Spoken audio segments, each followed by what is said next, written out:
Hello everyone, मेरा नाम है शरण्या। परीक्षा जंक्शन के प्लेटफॉर्म में आप सबको स्वागत है। और परीक्षा जंक्शन एक ऐसा प्लेटफॉर्म है जहाँ पे आप फ्री में एजुकेशन लाभ कर सकते हैं। यहाँ पे मैं Sharanya environment, science, technology, general science की जो भी टॉपिक्स है वो सारे कवर करती हूँ।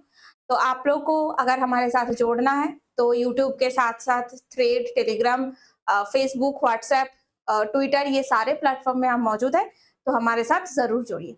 तो आज का जो क्लास है ये ब्लड सर्कुलेटरी सिस्टम या फिर जिस तरीके से हमारे पूरे बॉडी में ब्लड की सर्कुलेशन होती है उसके बारे में बात करेंगे।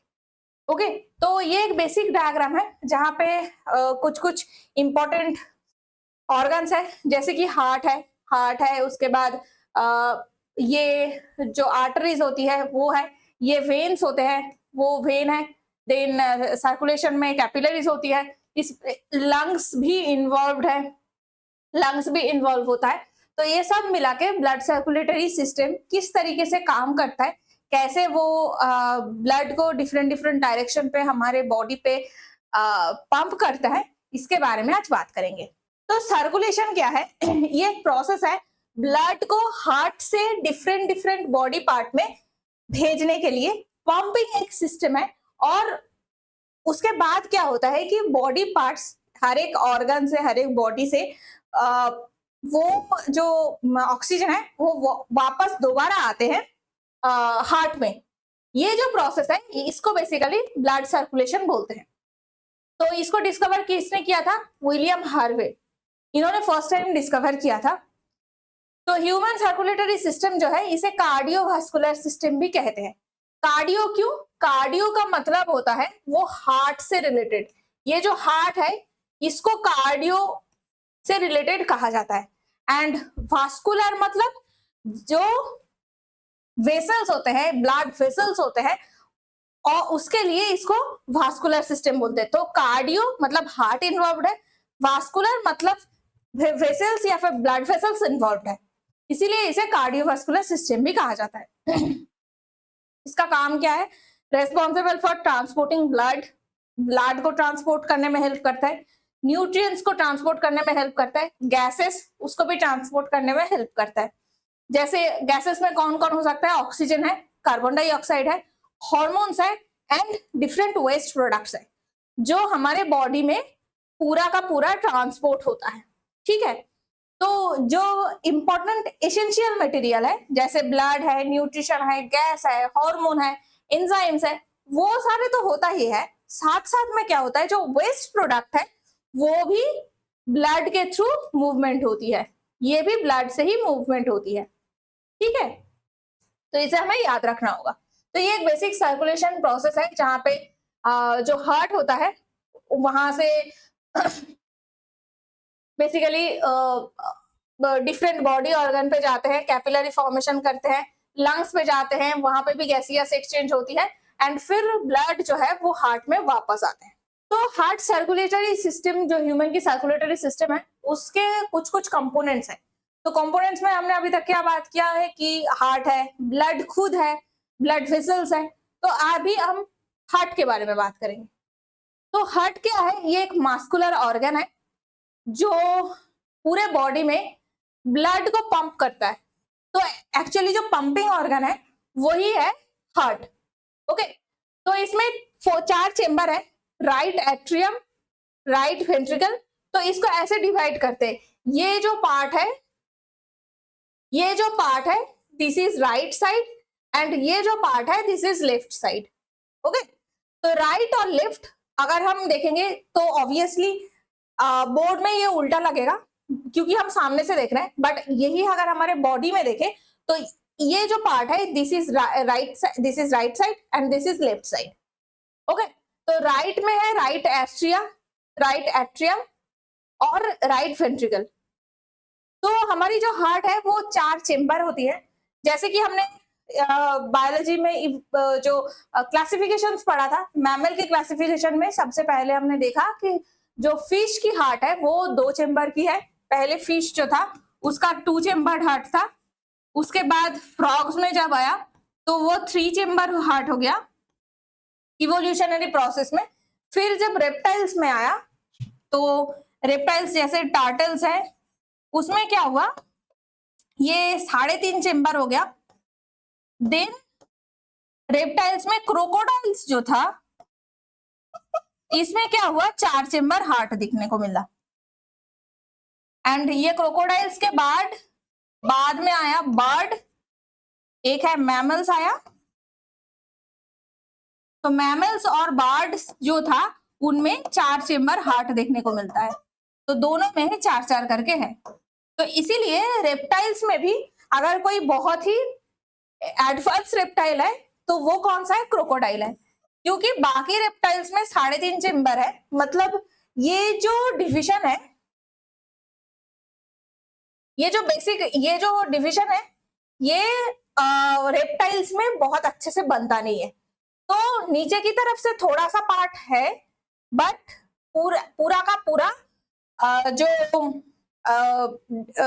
डिवीजन है, पूरा का पूरा जो डिवीजन है वो ठीक से नहीं बनता। बट क्रोकोडाइल्स में जाके क्या होता है, ये डिवीजन ठीक से बन जाता है। तो क्रोकोडाइल्स का है 4 चेम्बर, बर्ड्स का है 4 चेम्बर, मैमल्स का है 4 चेम्बर। ओके, तो अब ऊपर की तरफ हार्ट में जो ऊपर की तरफ पार्ट है, ये ऊपर में होता है एट्रिया एंड नीचे होता है वेंट्रिकल। तो नीचे का जो जितना पार्ट है, नीचे का जितना चेम्बर है उसे कहते हैं वेंट्रिकल, एंड ऊपर के चेम्बर के कहते हैं एट्रिया। तो राइट का जो होता है वो राइट एट्रिया है, जो राइट के नीचे का चेम्बर है वो राइट वेंट्रिकल है, जो लेफ्ट में ऊपर का चेम्बर है वो लेफ्ट वेंट्रिकल है, सॉरी लेफ्ट एट्रियम है, और लेफ्ट नीचे का जो चेम्बर है दैट इज बाएं साइड का लेफ्ट वेंट्रिकल। ओके, तो ये है बेसिक स्ट्रक्चर।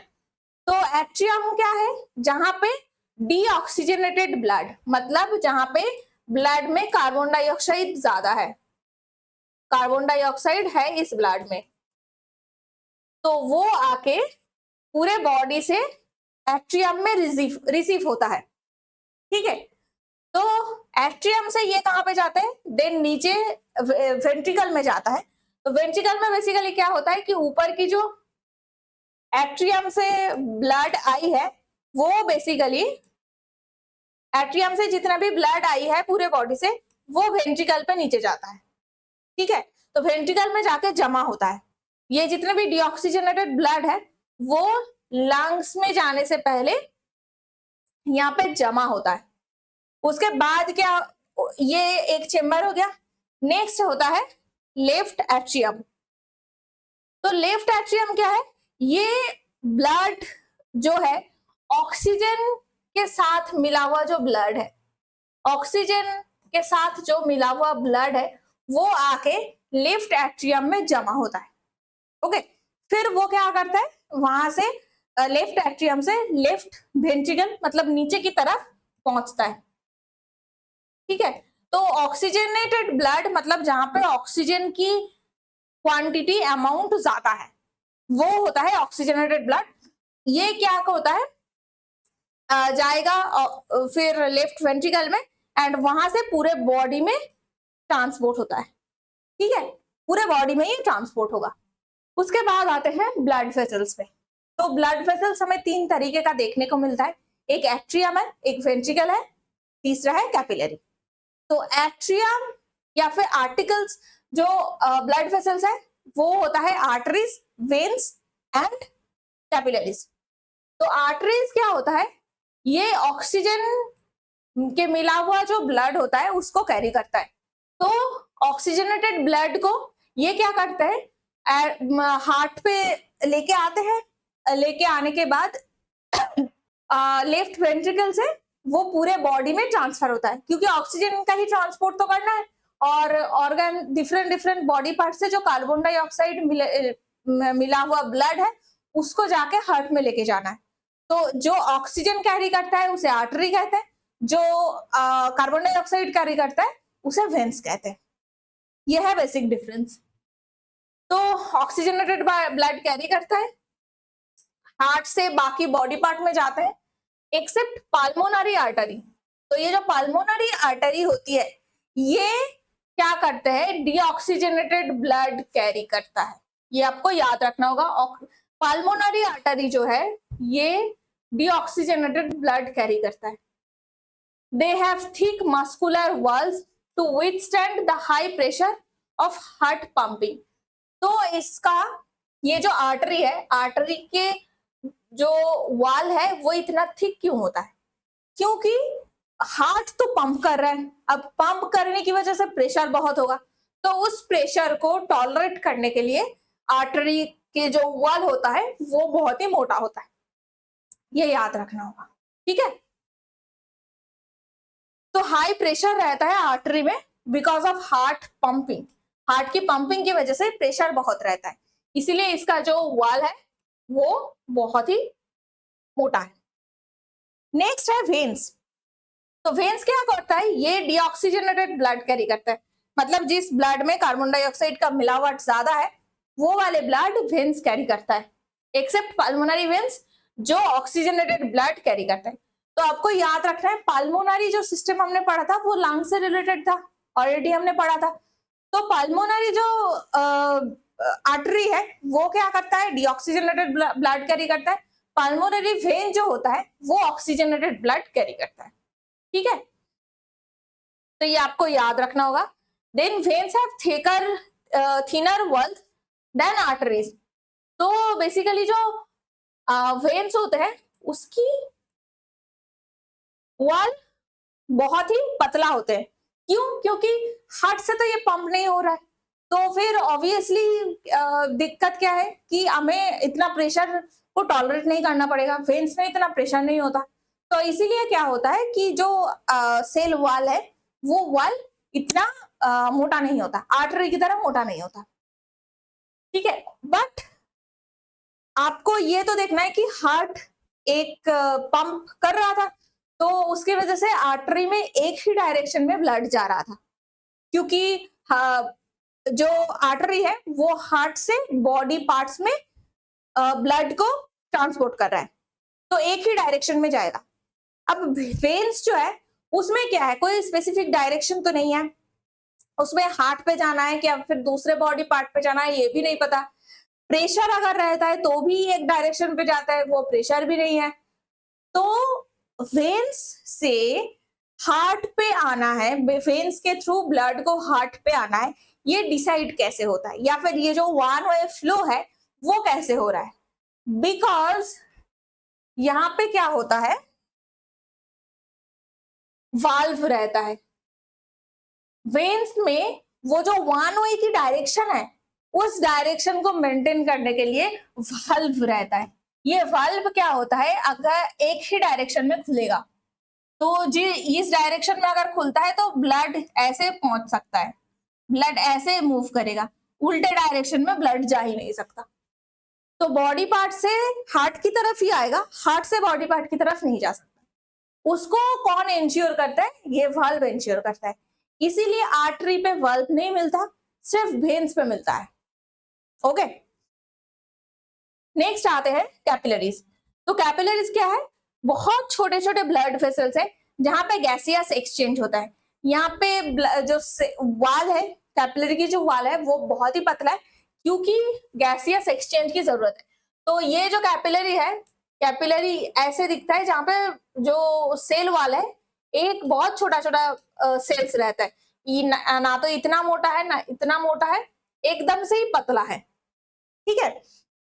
तो बेसिकली क्या होता है, गैसियस एक्सचेंज जो है सेल के साथ ब्लड वेसल की जो एक्सचेंज होती है, गैसियस एक्सचेंज, वो गैस की एक्सचेंज कैपिलरी पे होती है, ठीक है। तो ये gas exchange basically oxygen and carbon dioxide की जो एक्सचेंज होती है वो कैपिलरी पे होती है। न्यूट्रिएंट की एक्सचेंज होती है जो ब्लड और सेल्स या फिर टिश्यूज में जो एक्सचेंज है, मोस्टली जो भी एक्सचेंज करना है, हार्मोन की एक्सचेंज है, एंजाइम की एक्सचेंज है, सब कुछ कैपिलरी के थ्रू होता है। और यही कैपिलरी से क्या होता है, एक आर्टरी या वेन की फॉर्मेशन होती है। क्योंकि मान लीजिए ये एक टिश्यू है, इसमें एक साइड से आर्टरी आ रहा है, एक साइड से वेन जा रहा है, तो बीच में ये जो एरिया है यहाँ पे कैपिलरी बनता है। और ये कैपिलरी की वजह से क्या होता है, जो भी न्यूट्रिएंट है, जो भी गैस है, हार्मोन कोई भी केमिकल है उसकी एक्सचेंज इस टिश्यू पे होगा। तो बेसिकली दोनों को कनेक्ट कौन करता है? आर्टरी और वेन को कनेक्ट ये कैपिलरीज करते हैं।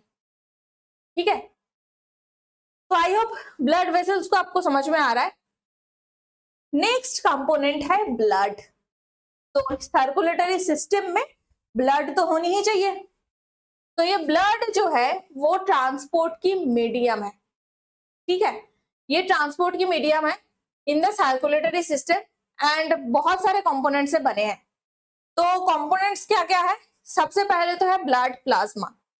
तो ब्लड बेसिकली लिक्विड है, तो उसमें क्या होता है? ब्लड प्लाज्मा होती है। प्लाज्मा मतलब जो लिक्विड है एंड लिक्विड के अंदर प्रोटीन मिलेगा। लिक्विड के अंदर आपको ब्लड जो सेल्स है जैसे आरबीसी है, डब्ल्यूबीसी है, प्लेटलेट्स है, ये सारे सेल्स रहेगा, प्रोटीन्स रहेगा, विटामिन, एंजाइम्स, न्यूट्रिएंट्स, सब कुछ ये ब्लड के अंदर रहता है। ठीक है, और ब्लड को ऐसे डिवाइड करते हैं। ब्लड जो है वो बनते हैं दो कंपोनेंट से। एक है ब्लड सेल्स, तो ब्लड सेल्स में डब्ल्यूबीसी आरबीसी आएगा। नेक्स्ट है प्लाज्मा। प्लाज्मा है बेसिकली द लिक्विड पार्ट। ठीक है, तो इसमें आ सकता है प्रोटीन है, इसमें है हॉर्मोन्स है, न्यूट्रिएंट्स है, तो ये सब मिला के होता है प्लाज्मा। तो बेसिकली प्लाज्मा क्या है? लिक्विड पार्ट है ब्लड का जिसमें मोस्टली पानी है, वाटर है, साथ साथ में न्यूट्रिएंट्स है, हॉर्मोन्स है, वेस्ट प्रोडक्ट है एंड कुछ कुछ प्रोटीन्स है लाइक एल्बुमिन है, फाइब्रिनोजन है। तो ये सब मिलके बनता है प्लाज्मा। ठीक है, तो ये टोटल जो लिक्विड पार्ट है ये है प्लाज्मा। अब ब्लड के जो सेल्स है वो कौन कौन से टाइप का सेल है? सबसे पहले तो है रेड ब्लड सेल्स, आरबीसीज, जो ऑक्सीजन को कैरी करता है from lungs to the rest of the body and साथ साथ में कार्बन डाइऑक्साइड को भी कैरी करता है to the lungs for exhalation. तो बेसिकली ऑक्सीजन कार्बन डाइऑक्साइड के ट्रांसपोर्ट में कौन हेल्प करता है? आरबीसी। तो रेड ब्लड सेल में क्या रहता है? यही आरबीसी के अंदर बेसिकली रहता है हीमोग्लोबिन। तो हीमोग्लोबिन जो है ये हम कार्बोहाइड्रेट, प्रोटीन, फैट में प्रोटीन वाले पार्ट में हीमोग्लोबिन के बारे में पढ़ा था कि ये जो हीमोग्लोबिन है ये बेसिकली ऑक्सीजन के साथ रिएक्ट करता है। ये ऑक्सीजन के साथ रिएक्ट करता है। तो ये ऑक्सीजन के साथ रिएक्ट करके क्या करता है? हीमोग्लोबिन के साथ जुड़ के बाइंड कर जाता है। तो हीमोग्लोबिन जो प्रोटीन है उसके साथ ऑक्सीजन जाके बाइंड करता है एंड बाइंड करके वो ब्लड के थ्रू एक जगह से दूसरी जगह पे जा सकता है। ठीक है, और कार्बन डाइऑक्साइड क्या होता है? ये मोस्टली हीमोग्लोबिन के साथ बहुत ज्यादा तो बाइंड नहीं करता, but as bicarbonate ion blood में मिलके फिर ट्रांसपोर्ट होता है। ठीक है, तो ये आपको याद रखना है। नेक्स्ट है कि व्हाइट ब्लड सेल।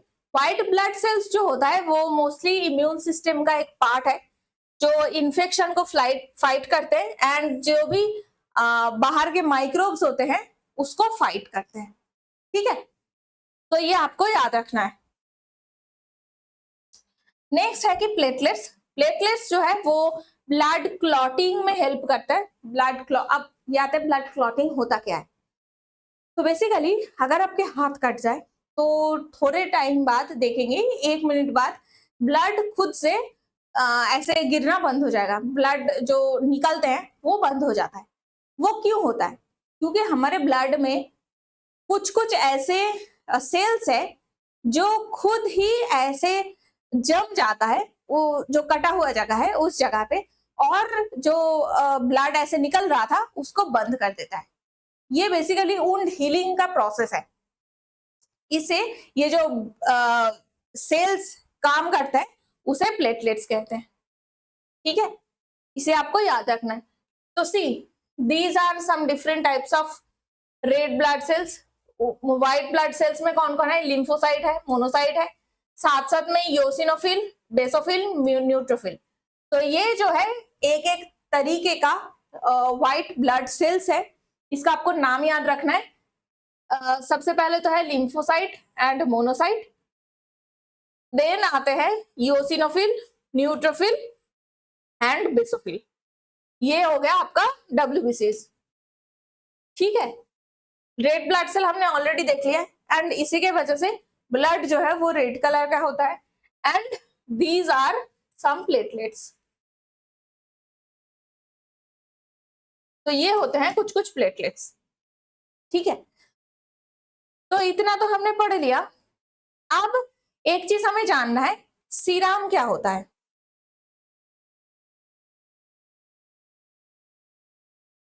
तो सीरम बेसिकली क्या है कि जो हमने ब्लड का प्लाज्मा देखा है, तो प्लाज्मा में जो वाटर है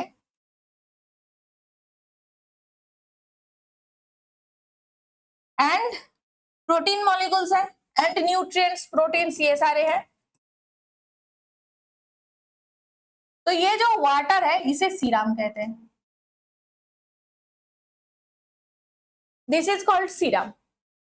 ठीक है, तो सीरम मतलब है जो ओनली वाटर पार्ट है, ओनली जो वाटर लिक्विड पार्ट है प्लाज्मा में, सिर्फ उसे सीरम कहते हैं।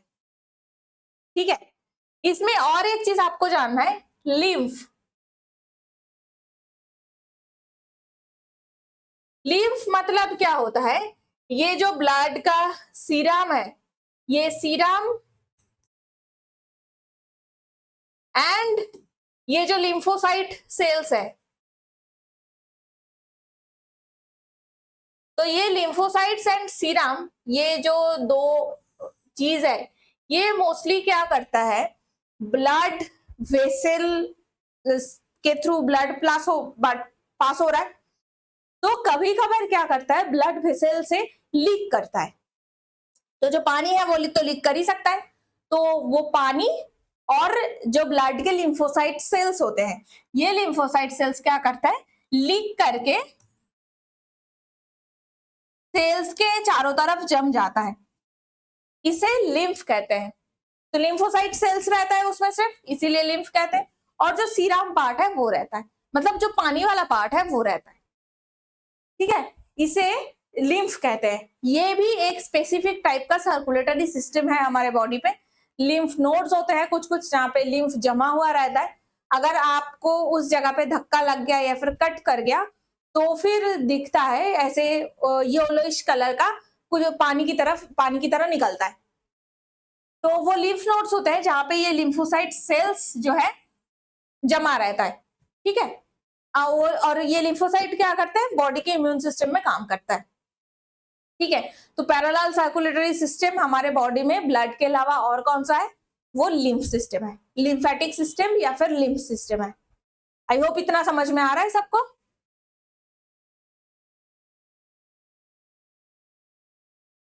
तो दैट्स इट, इतना आपको याद रखना है। अब आते हैं सर्कुलेटरी पाथवे की कितनी टाइप्स होती है। तो अब तक हमने कंपोनेंट्स कौन कौन सी चीज वहां पे अवेलेबल था, क्या क्या पार्ट है वो तो देख लिया। अब जो सर्कुलेशन है उसके टाइप्स देखेंगे। तो मोस्टली 3 टाइप के सर्कुलेशन देखने को मिलता है। एक है सिस्टेमिक सर्कुलेशन, दूसरा है पल्मोनरी सर्कुलेशन, थर्ड है कोरोनरी सर्कुलेशन। तो सिस्टेमिक सर्कुलेशन का मतलब क्या है, हार्ट से पूरे बॉडी में जो ब्लड की मूवमेंट हो रही है, ट्रांसपोर्ट हो रही है, उसे सिस्टेमिक सर्कुलेशन कहते हैं। पल्मोनरी हमने वर्ड कहां पे पढ़ा था, लंग्स से रिलेटेड है। तो पल्मोनरी सर्कुलेशन का मतलब क्या है, हार्ट से लंग्स में जब ब्लड ट्रांसपोर्ट हो रहा है, तो सिर्फ उतना पार्ट को पल्मोनरी ट्रांसपोर्ट कहते हैं। और कोरोनरी सिस्टम क्या है, कोरोनरी सर्कुलेशन वो है कि हार्ट कंटिन्यूअसली काम कर रहा है। तो हार्ट के काम करने के लिए हार्ट के जो सेल्स है, जो मसल सेल्स है, बाहर के जो मेम्ब्रेन्स है, उन सब के लिए क्या है, हार्ट को भी न्यूट्रिशन की जरूरत है, उसे भी गैस की जरूरत है, क्योंकि रेस्पिरेशन तो बॉडी में कंटिन्यूअसली हो रहा है ना। तो हार्ट के जो सेल्स है फिर जब गैसियस ट्रांसपोर्ट होती है that is called coronary circulation. तो ओनली जब हार्ट में ब्लड की सर्कुलेशन होती है तो उसे कोरोनरी सर्कुलेशन कहते हैं। ठीक है, तो सिस्टमिक सर्कुलेशन क्या है? Basically the pathway carries oxygenated blood from the heart to the rest of the body and body से वो फिर से हार्ट की तरफ आता है। ठीक है, तो दैट्स इट, ये सिस्टमिक सर्कुलेशन है। लेफ्ट वेंट्रिकल क्या करता है?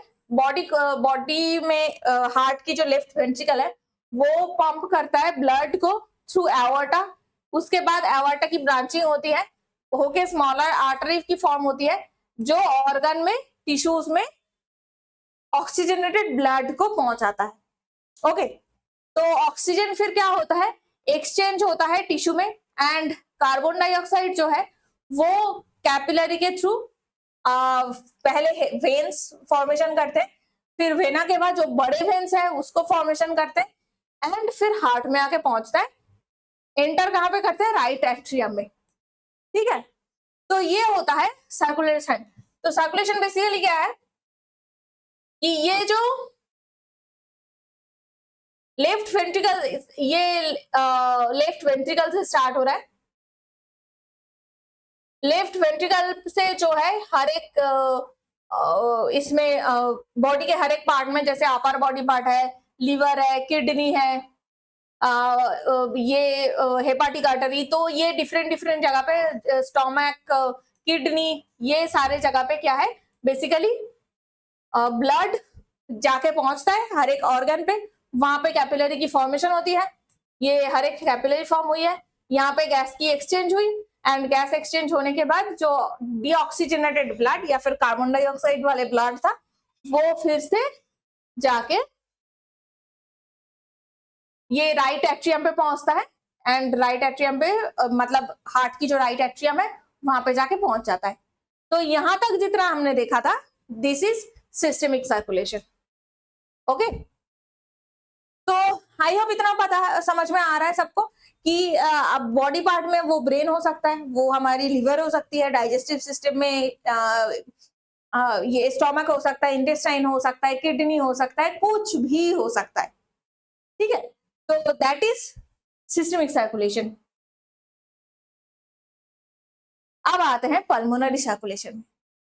तो पल्मोनरी सर्कुलेशन में क्या होता है? ये जो पाथवे है वो डीऑक्सीजनेटेड ब्लड को हार्ट से लंग्स पे कैरी करता है एंड फिर लंग्स से फिर से वापस हार्ट पे कैरी करता है। तो ये जो सर्कुलेशन है ये है पल्मोनरी सर्कुलेशन। तो बेसिकली क्या होता है? राइट वेंट्रिकल जो है वो ब्लड को पंप करके लंग्स तक पहुंचाता है भाया पल्मोनरी आर्टरी। तो आप देखते हैं, तो हमने क्या देखा था? वेना के बाद तक, तो हमने क्या देखा था? ये राइट एट्रियम तक ब्लड आके पहुंच गया है, तो ये वेन्स के थ्रू आके पहुंचा है। तो राइट एट्रियम से कहां पे जाएगा? राइट वेंट्रिकल पे जाएगा। राइट वेंट्रिकल से ये पाल्मोनरी आर्टरी के थ्रू ब्लड कहां पे जाता है? लंग्स पे जाता है। लंग्स में है बहुत सारे एल्वियोलाई जहां पे हमें ऑक्सीजन बहुत ज्यादा है, तो वहां पे क्या करते हैं? एल्वियोलाई के साथ ये जो वेन था ये कैपिलरी फॉर्म करता है। तो कैपिलरी में क्या होगा? गैस की एक्सचेंज होगी, जो ऑक्सीजन वाले ब्लड है वो कैपिलरी के अंदर आ जाएगा और जो कार्बन डाइऑक्साइड वाले ब्लड है वो एल्वियोलाई के अंदर चला जाएगा ब्लड से। तो उसके बाद क्या होता है? वो कैपिलरी फिर से आर्टरी फॉर्म करेगा। ये अब आर्टरी फॉर्म हो गई है, सॉरी ये अब पल्मोनरी वेन फॉर्म हो गई है, क्योंकि पल्मोनरी जो आर्टरी है और पल्मोनरी जो वेन है वो दोनों क्या करता है? उल्टा काम करता है। तो हार्ट से जो बॉडी पार्ट्स में जा रहा है उसे आर्टरी कहते हैं और हार्ट पे जो आ रहा है उसे वेन कहते हैं। ये आपको आसान याद रखना है। ठीक है, जो हार्ट से लंग्स पे जा रहा है तो वो आर्टरी है, भले ही वो ऑक्सीजन वाले ब्लड को लेके जाए, कार्बन डाइऑक्साइड वाले ब्लड को लेके जाए, कोई फर्क नहीं पड़ता। हार्ट से जो दूसरे बॉडी पार्ट पे जा रहा है, दूसरे ऑर्गन पे जा रहा है, वो आर्टरी है और ऑर्गन से जो हार्ट पे आ रहा है वो वेन है। बस इतना याद रखना। ठीक है, तो ये जो कैपिलरी है, कैपिलरी ने फिर से एक वेन फॉर्म किया। अब इस वेन पे क्या होगा? लंग्स में तो हुई है गैस की एक्सचेंज, तो वेन क्या करता है, उसमें ऑक्सीजनेटेड ब्लड रहता है। तो पूरे बॉडी में वेन में क्या होता है, कार्बन डाइऑक्साइड वाले ब्लड रहता है, बट पल्मोनरी वेन पे ऑक्सीजन वाले ब्लड रहता है। क्यों, अब समझ में आ रहा है, क्योंकि लंग्स में उल्टा केस हो रहा है। ठीक है, तो ये इसने पल्मोनरी वेन का फॉर्म कर लिया है, और ये जो पल्मोनरी वेन है ये फाइनली जाके लेफ्ट जो एट्रिया है वहां तक पहुंचता है। तो लेफ्ट एट्रिया के बाद ये लेफ्ट वेंट्रिकल पे जाता है, लेफ्ट वेंट्रिकल से फिर से पूरे बॉडी में ट्रांसपोर्ट स्टार्ट होती है, जो सिस्टमिक सर्कुलेशन का पार्ट है। ठीक है, तो see in the lungs carbon dioxide is exchanged for oxygen and then oxygenated blood जो है वो लेफ्ट एट्रियम पे रिटर्न करते हैं थ्रू पल्मोनरी वेन्स। ओके, तो ये पल्मोनरी वेन था, कैपिलरी बनाया था, कैपिलरी बनाने के बाद पल्मोनरी वेन ने क्या किया, लेफ्ट एट्रियम में आ गए ऑक्सीजन वाले ब्लड लेके, फिर लेफ्ट वेंट्रिकल पे गए एंड लेफ्ट वेंट्रिकल से फिर से सिस्टमिक सर्कुलेशन की स्टार्ट हो गई। ठीक है, तो आई होप यहां तक समझ में आ रहा है। नेक्स्ट है कोरोनरी सर्कुलेशन। ये वैसे सर्कुलेशन है जो ब्लड वेसल्स है वो हार्ट मसल को ब्लड देते हैं। तो हार्ट मसल का नाम क्या है, मायोकार्डियम। ये हार्ट मसल का नाम है जो आपको याद रखना है। मायो मतलब है मसल सेल्स, एंड कार्डियो जो है वो हार्ट से रिलेटेड है, तो muscle of heart, this is called myocardium. ठीक है, तो ये बेसिकली क्या करता है, हार्ट की जो मसल्स होती है उसमें ब्लड की सर्कुलेशन होती है। ये कोरोनरी आर्टरीज क्या करते हैं, हार्ट मसल पे ऑक्सीजन वाले ब्लड लेके जाते हैं, एंड कोरोनरी वेन्स क्या करते हैं, वो डीऑक्सीजनेटेड ब्लड लेके आते हैं। तो ये भी सिस्टमिक सर्कुलेशन जैसा ही है, सिर्फ पल्मोनरी सर्कुलेशन थोड़ा दूसरा है और उल्टा है। बट कोरोनरी सर्कुलेशन स्पेशल क्यों है, क्योंकि ये जो कोरोनरी आर्टरीज है, कोरोनरी वेन्स है, वो ब्लड मसल को ही ऑक्सीजन वाले ब्लड लेके जाते हैं और कार्बन डाइऑक्साइड वाले ब्लड लेके आते हैं। ठीक है, तो इसीलिए इसका नाम कोरोनरी सर्कुलेशन है, बट बेसिकली ये एक सिस्टमिक सर्कुलेशन की तरह ही होती है। तो अब देखते हैं प्रोसेस। तो ब्लड सर्कुलेशन की अभी तक हमने ऑलमोस्ट सारा चीज देख लिया है। अब ये प्रोसेस को हर एक पार्ट में डिवाइड करके एक बार देख लेते हैं। तो सबसे पहले तो स्टार्टिंग होती है सिस्टमिक सर्कुलेशन की। स्टार्टिंग हमने क्या देखा, ये लेफ्ट वेंट्रिकल से स्टार्ट होती है। तो स्टार्टिंग है लेफ्ट वेंट्रिकल से। तो लेफ्ट वेंट्रिकल से क्या होता है, ऑक्सीजनेटेड जो ब्लड है वो लंग्स पे वो लंग्स से एंटर करते हैं लेफ्ट एट्रियम में, and then it flows to the left ventricle. तो लेफ्ट एट्रियम से लेफ्ट वेंट्रिकल में आते हैं। तो लेफ्ट वेंट्रिकल जो है मोस्ट वास्कुलर वॉल है, क्योंकि इसमें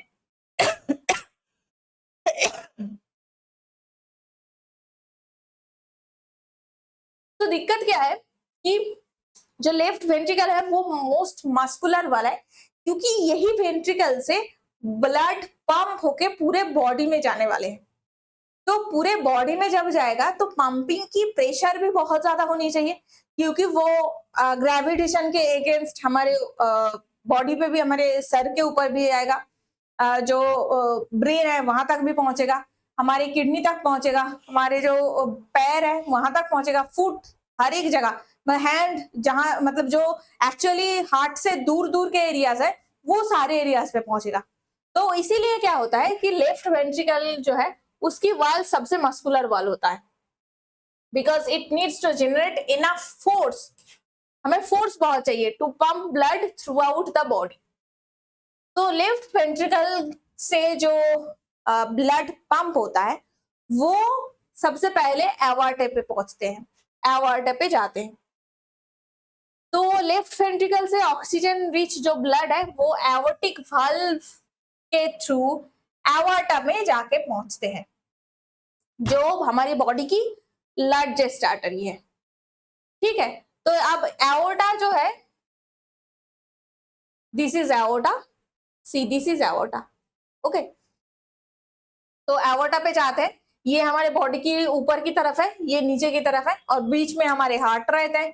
तो हमारे ऊपर की बॉडी की तरफ एंड नीचे की बॉडी की तरफ जो एवोर्टा है वो बीच में डिवाइड हो जाता है और पहुंच जाएगा।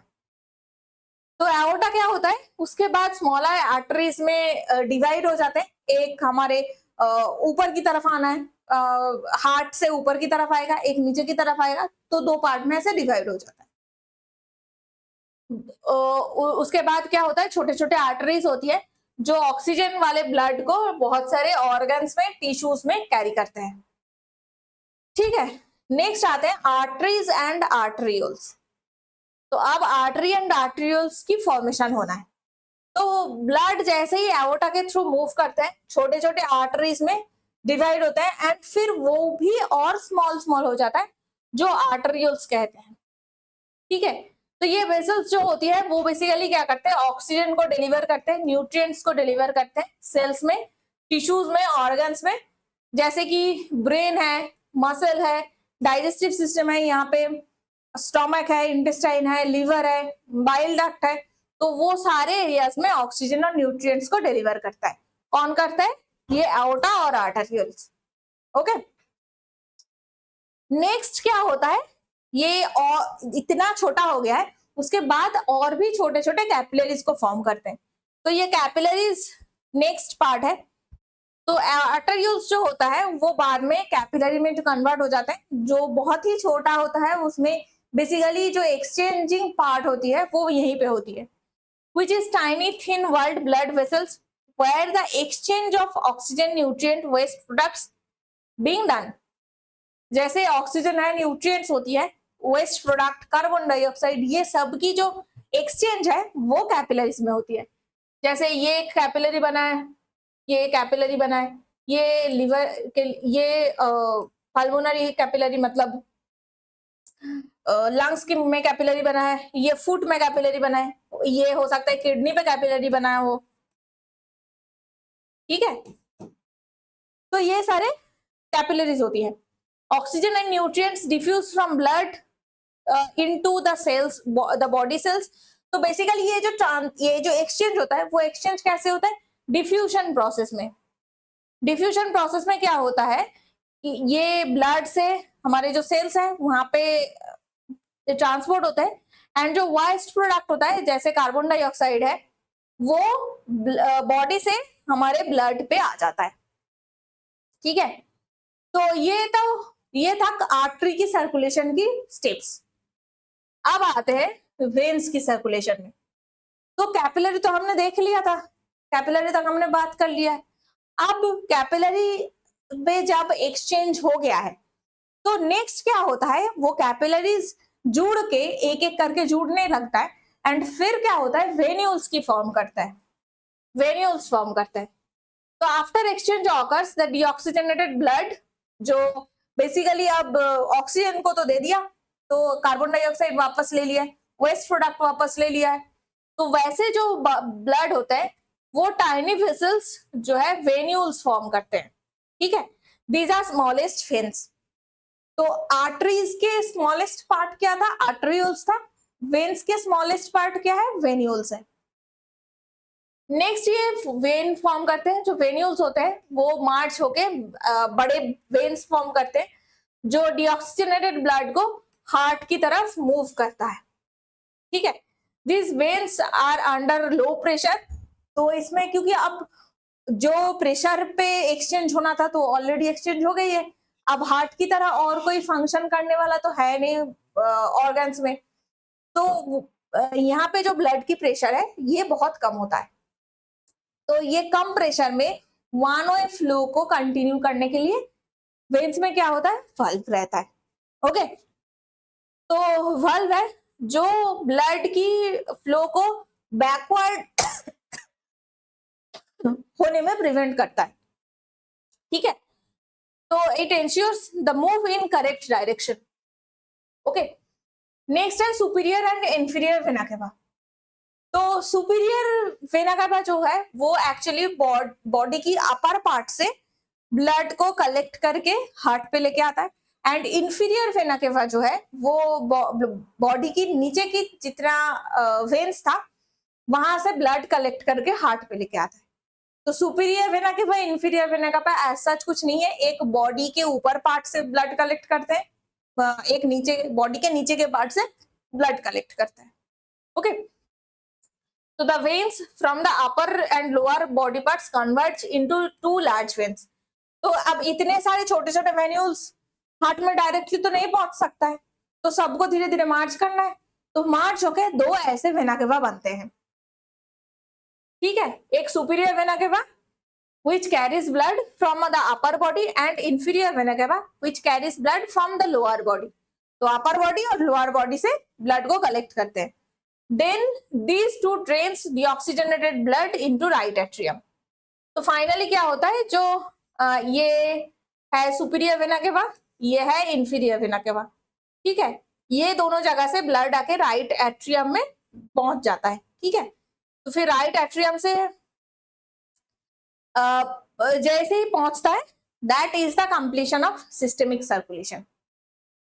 इसके बाद पाल्मोनरी सर्कुलेशन की कहां से स्टार्ट होगी, जब राइट एट्रियम से ब्लड राइट वेंट्रिकल में जाएगा, राइट वेंट्रिकल से ये बाहर आके जो पल्मोनरी आर्टरी है उसके थ्रू लंग्स में जाके पहुंचता है। ठीक है, फिर स्टार्ट होगी वो पल्मोनरी सर्कुलेशन, फिर लंग्स में फिर से गैस की एक्सचेंज होगी, फिर पल्मोनरी वेन से वो लेफ्ट आर्टरी एट्रिया तक आके पहुंच जाएगा, दैट इज पल्मोनरी सर्कुलेशन। ठीक है, तो स्टार्ट कहां से होती है, सिस्टेमिक सर्कुलेशन और पल्मोनरी सर्कुलेशन दोनों साइमल्टेनियसली होता है, दोनों एक दूसरे को कंप्लीट करता है। जो पूरा सर्किट है ब्लड की वो उसको systemic circulation and pulmonary circulation दोनों मिलके कंप्लीट करते हैं। ठीक है, आई होप यहां तक सबको समझ में आ रहा है। तो अब देखते हैं सर्कुलेटरी सिस्टम का फंक्शन क्या है। सबसे पहला फंक्शन तो है transport, delivers oxygen and nutrients to the cell and remove waste products like carbon dioxide and urea। तो फर्स्ट जो काम है वो तो ट्रांसपोर्ट है। सेकंड काम क्या है, protection. White blood sales in the blood help protect the body from infections. तो इन्फेक्शन से क्या करते हैं, हमें बचाता है व्हाइट ब्लड सेल्स। तो व्हाइट ब्लड सेल हमने क्या किस किस टाइप का देखा था, तो WBC जो था वो इसको दो पार्ट में डिवाइड कर सकते हैं, एक है ग्रैनुलोसाइट। तो ग्रैनुलोसाइट का क्या मतलब है कि इसके जो सेल्स है छोटे छोटे, उस सेल्स में ग्रैन्यूल्स देखने को मिलता है। और एग्रैनुलोसाइट मतलब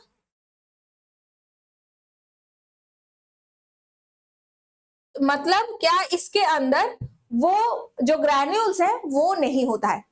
तो ग्रैनुलोसाइट का हमने एग्जांपल क्या देखा, इओसिनोफिल। इन सब का अलग अलग काम है, एक है बेसोफिल,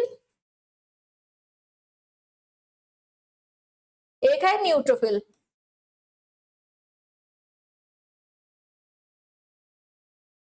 तो ये था तीनों ग्रैनुलोसाइट का एग्जांपल। अब आते हैं एग्रानुलोसाइट पे। तो एग्रानुलोसाइट दो टाइप का है, एक है कि लिम्फोसाइट जिसपे हमने लिम्फ नोड और जो लिम्फेटिक सिस्टम है उसके बारे में हमने बात किया है, यह है लिम्फोसाइट। दूसरा है मोनोसाइट।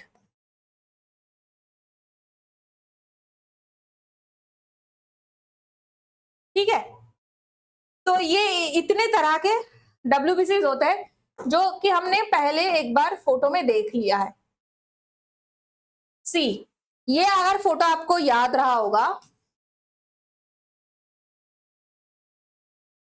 ये फोटो अगर आपको याद है तो हमने क्या कहा कि ग्रैनुलोसाइट्स में सेल के अंदर ग्रैन्यूल्स देखने को मिलता है, तो छोटे छोटे ग्रेन्स टाइप के देखने को मिलता है। सी, दिस इज बेसोफिल, यहाँ पे छोटे छोटे ग्रैन्यूल्स भरे हुए हैं। न्यूट्रोफिल, छोटे छोटे ग्रैन्यूल्स भरे हुए हैं। एंड इओसिनोफिल, इसमें भी छोटे छोटे ग्रैन्यूल्स भरे हुए हैं। ठीक है, बट यही पे अगर हम एग्रानुलोसाइट के देखें तो क्या लिम्फोसाइट में कोई ऐसा ग्रैन्यूल्स है, नहीं है। मोनोसाइट में ऐसा कोई ग्रैन्यूल्स है, नहीं है।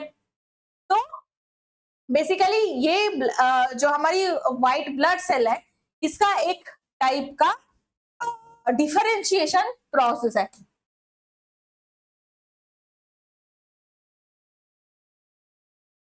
तो इसके अलावा क्या होता है, कुछ कुछ और ऐसे व्हाइट ब्लड सेल्स होते हैं जो ये दोनों डिवीजन में नहीं पड़ता है। तो वो क्या करते हैं, कोई भी ऐसे माइक्रोब्स है जो हमारी बॉडी पे आया है तो उसको मार देता है। इसके जो है स्पेसिफिक फंक्शन है, ये स्पेसिफिक एरिया पे ही काम करता है। बट बाकी जो सेल्स होते हैं व्हाइट ब्लड सेल्स, वो किसी को भी मार सकता है। जिसको लगेगा कि ये हमारे बॉडी में फॉरेन मटेरियल है, बाहर से आया हुआ है, नहीं रहनी चाहिए, उसको ये मार सकता है। जैसे कुछ कुछ नाम जैसा है मैक्रोफेज। ये मैक्रोफेज जो सेल्स होते हैं, नेचुरल किलर सेल, इनके सेल कहते हैं इसे, नेचुरल किलर सेल्स। तो ये जो सेल्स है ये हमारे ब्लड में रहता है और बेसिकली क्या है, ये फर्स्ट लाइन ऑफ डिफेंस की तरह काम करता है। जैसे बॉर्डर में बॉर्डर सिक्योरिटी फोर्स रहता है, चाहे वो पाकिस्तान बॉर्डर हो, बांग्लादेश बॉर्डर हो, इंडो चाइना बॉर्डर पे इंडो टिबेटियन फोर्स रहता है, म्यांमार बॉर्डर पे आसाम राइफल्स रहता है। तो वैसे ही सिमिलरली हमारे बॉडी पे फर्स्ट लाइन ऑफ डिफेंस में ये सारे सेल्स रहता है, macrophage cells, natural killer cells, ये सब रहता है। ठीक है, नेक्स्ट है प्लेटलेट्स। प्रोटेक्शन में और कौन काम करता है, प्लेटलेट्स। तो प्लेटलेट्स के बीच में क्लॉटिंग फैक्टर नाम की कोई प्रोटीन रहती है जो बेसिकली क्या करता है, वही अगर ब्लीडिंग हो रहा है तो उसको बंद कर देता है। कोई अगर जगह पे वुंड बन गई है उसको हील करने में, उसको ठीक करने में हेल्प करता है। ठीक है, तो क्या आप में से कोई कह सकते हैं कि प्लेटलेट्स में या फिर ब्लड क्लॉटिंग में कौन सी विटामिन काम करता था? ये आप लोगों की आज की क्वेश्चन है, इसको जरूर मुझे बताइए। अगर आपने नहीं पढ़ा है तो विटामिन न्यूट्रिशन की जो सेकेंड पार्ट है उसमें, सॉरी फर्स्ट पार्ट है उसमें विटामिन मिनरल्स के बारे में पढ़ा है, तो जाके जरूर पढ़िए कि कौन सी ऐसी विटामिन है जो ब्लड क्लॉटिंग में हेल्प करता है। ओके, नेक्स्ट है कि रेगुलेशन। रेगुलेशन क्या है, बॉडी की टेम्परेचर को रेगुलेट करने के लिए। अगर बहुत ज्यादा गर्मी लग रही है या नॉर्मली क्या करते हैं, अगर किसी को फीवर हो रखा है तो क्या कहते हैं कि सर पे पानी वाले पट्टी लगाओ तो ठीक हो जाता है। तो पानी वाले पट्टी लगाने से पूरे बॉडी में टेम्परेचर कैसे कम होगा, क्योंकि फीवर तो सिर्फ सर पे नहीं है, फीवर तो हर जगह बॉडी पे है। क्योंकि ब्लड क्या करता है, ये जो बॉडी का टेम्परेचर है उसको रेगुलेट करता है। अगर बॉडी में टेम्परेचर बहुत ज्यादा हो गई है तो ब्लड क्या करता है, एक जगह से जब दूसरी जगह पे बॉडी में मूव करता है तो टेम्परेचर को कम करता है। तो ब्लड के बॉडी टेम्परेचर को कम करने में, ज्यादा करने में हेल्प करता है। पीएच को बैलेंस करता है। ब्लड की जो पीएच है वो हमने पढ़ा था, यस 7.4, ये है पीएच। तो पीएच को बैलेंस करता है, कभी एसिडिक नहीं होनी चाहिए, हल्का सा बेसिक रहता है। 7 है न्यूट्रल, 7 के ऊपर जितना भी होगा वो सारे बेसिक है ना, और 7 के नीचे जितना भी है, 7 के नीचे जितना भी है वो सारे एसिडिक होगा। तो पीएच को बैलेंस करने में हेल्प करता है। फ्लूइड लेवल को ठीक करता है। अगर किसी टिश्यू में, किसी सेल के चारों तरफ फ्लूइड बहुत ज्यादा जम गई है तो उसको भी एक जगह से दूसरे जगह पे ले जाना, किडनी का, स्पेसिफिकली किडनी जैसे काम करता है, तो वो सारे काम क्या करते हैं, ब्लड रेगुलेट करता है।